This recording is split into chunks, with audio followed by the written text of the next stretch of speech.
Oba! Eu me chamo Emanuel Silveira e recentemente uns amigos e eu atravessamos caminhando toda a extensão da Serra da Mantiqueira.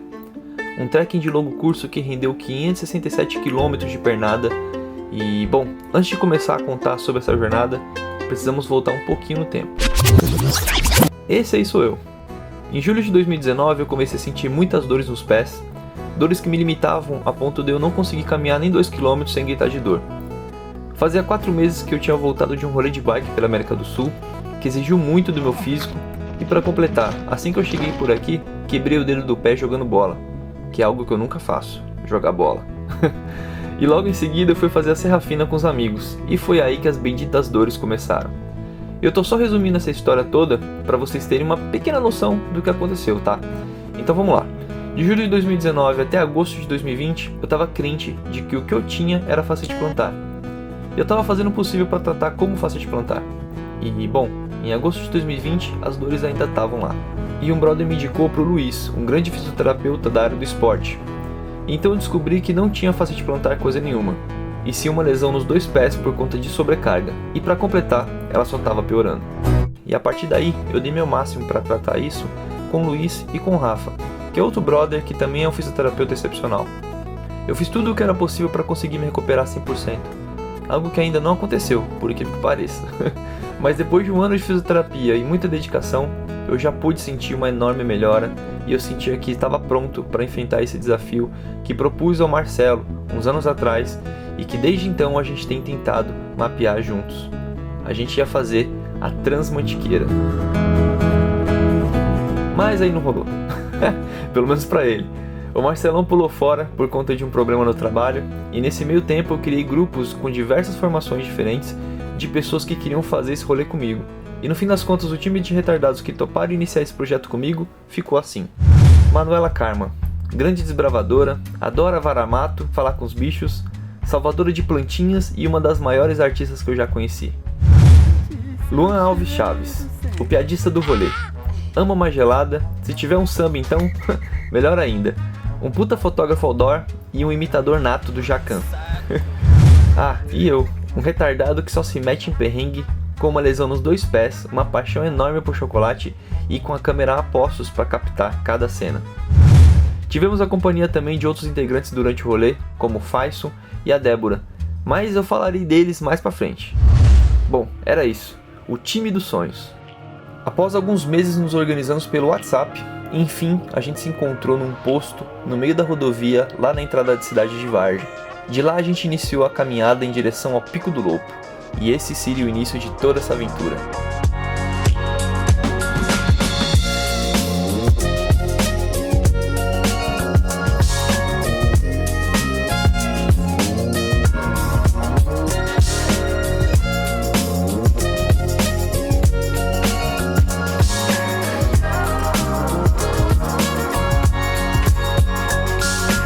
Montamos o acampamento ali na Pedra das Flores e fizemos o ataque ao Lopo, para apreciar o primeiro pôr do sol de muitos outros que veríamos.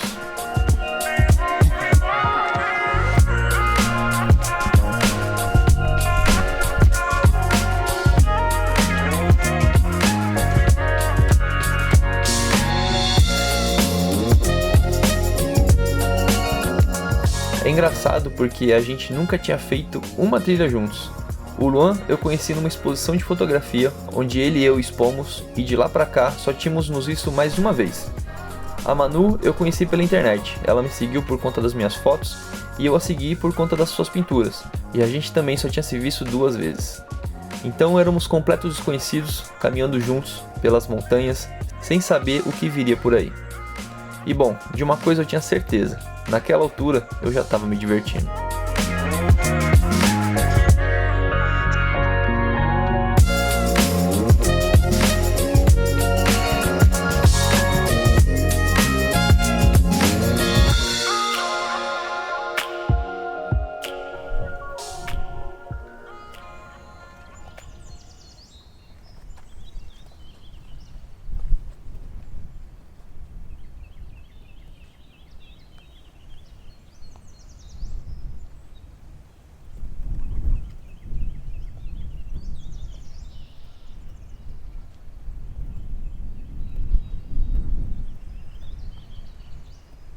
No segundo dia, deixamos a Pedra das Flores e a Serra do Lobo para trás.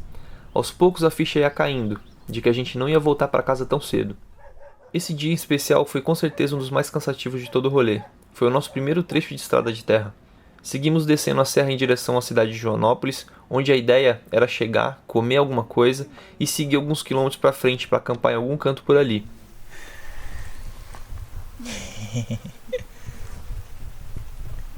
Começou a vir até umas moscas já. Acontece que a descida pesada da serra castigou um pouco a gente nesse segundo dia de pernada. Afinal, por conta da pandemia, fazia mais de um ano que a gente não colocava cargueiro nas costas, né? Então chegamos em Joanópolis no fim da tarde e resolvemos ficar por ali mesmo.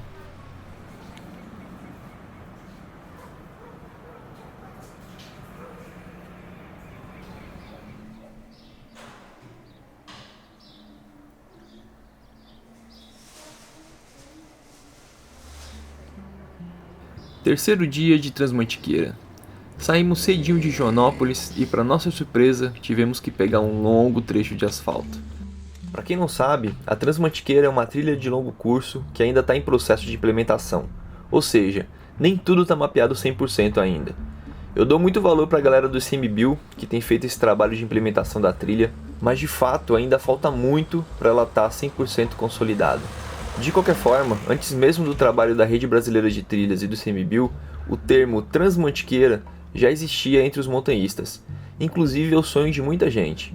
E para ser bem sincero, apesar de, claro, eu preferir estar muito mais na trilha do que nas estradas, naquele momento eu não estava nem um pouco preocupado com o tipo de caminho que eu estaria pegando. Só o fato de estarmos ali atravessando aquelas montanhas já me deixava extremamente feliz. E algo que é importante ressaltar é que nós três somos artistas. Estávamos ali para viver essa experiência a fundo e, por último, adquirir inspirações para os nossos trabalhos.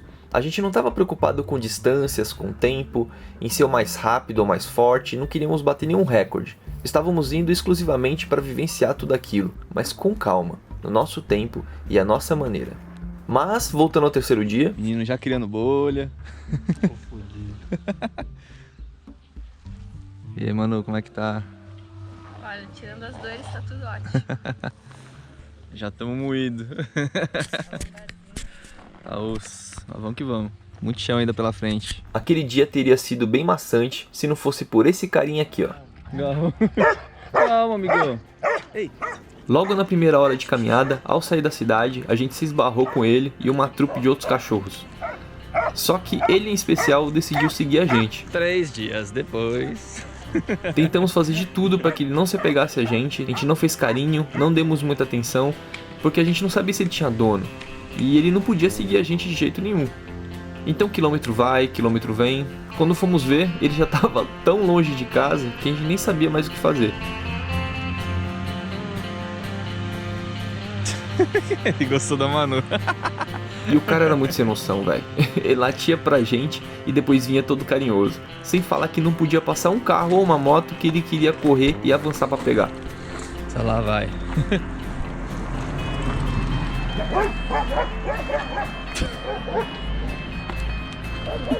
Foi então que, de tão sem noção, a gente começou a chamar ele de Joselito. O que no fim virou só Lito mesmo. É loucão mesmo, hein? Pra quem não sabe, Joanópolis é famosa por ser a capital do lobisomem. E a gente inclusive até cogitou que o Lito pudesse se transformar em noite de lua cheia. Vai entrar também, ô peste? Não, você vai vir me molhar inteiro aqui, sai fora, caralho. O que você quer? Vamos lá no lugar. Esse é o lobisomem, Joselito, de Joanópolis. Ele não sabe brincar. E ao chegar na Cachoeira dos Pretos, a gente percebeu que ele já tinha caminhado por mais de 17 km atrás da gente.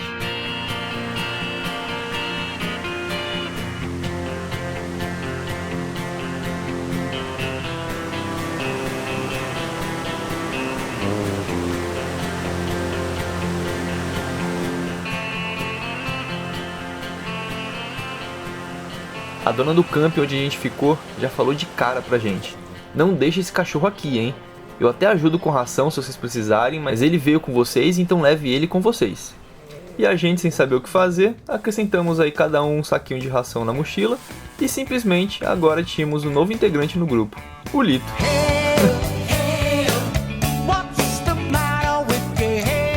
Morreu, menino? Começa a oficina de miojos. É mais bonito. Passar aí na cachoeira lá. Perrengue na certa, né? Preparados para caminhar na chuva? Sempre. Bora.